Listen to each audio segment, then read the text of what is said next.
পরিযায়ী প্রচুর আছে। 28 লক্ষ শ্রমিক আছে আমার, তার মধ্যে 8-10 লক্ষ শ্রমিককে উড়িষ্যা থেকে শুরু করে কয়েকটা জায়গা থেকে মেরে তাড়িয়ে দিয়েছে। তাদের কাজে লাগাও, ডেটা ব্যাংক সেলিমের কাছে পেয়ে যাবে। আমাদের 5 কোটি ম্যান্ডেট হয়েছে, ইতিমধ্যেই পেয়েছি। আমি জানি ম্যান্ডেট আমাদের ভালো হচ্ছে, আগে যা হতো 100 দিনে তাদের থেকে বেশি হচ্ছে আমাদের। 1415 কোটি টাকা ওরা পেয়েছে, দেওয়া হয়েছে। যারা কর্মশীল কাজ খুব ভালো, 8 লক্ষ এনগেজ হয়েছে। যারা কাজ করতে চায় এবং কনস্ট্রাকশনের জন্য যারা বাইরে চলে যায়, তারা যদি এখানে কাজ করে তারা বাইরে যাবে কেন? আমি যেটা বলছি, একটা পঞ্চায়েতে আরো হবে, আপনি প্লিজ চুপ করবেন।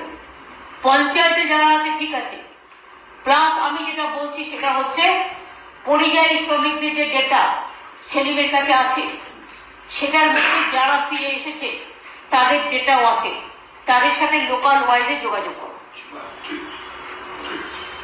দরকার এটা ঠিক মুর্শিদাবাদে ধরো, ভগবানপুরতে একটি ছেলে এসছে, একবার 10 জন এসছে, কিন্তু কাজটা হবে লালগোলা। সেখানে একটা ক্যাম্প করে তাদের থাকার ব্যবস্থা করে দেওয়া, তো শীতকাল একটু কম্বল দিয়ে দাও, একটু মশারি দিয়ে দাও।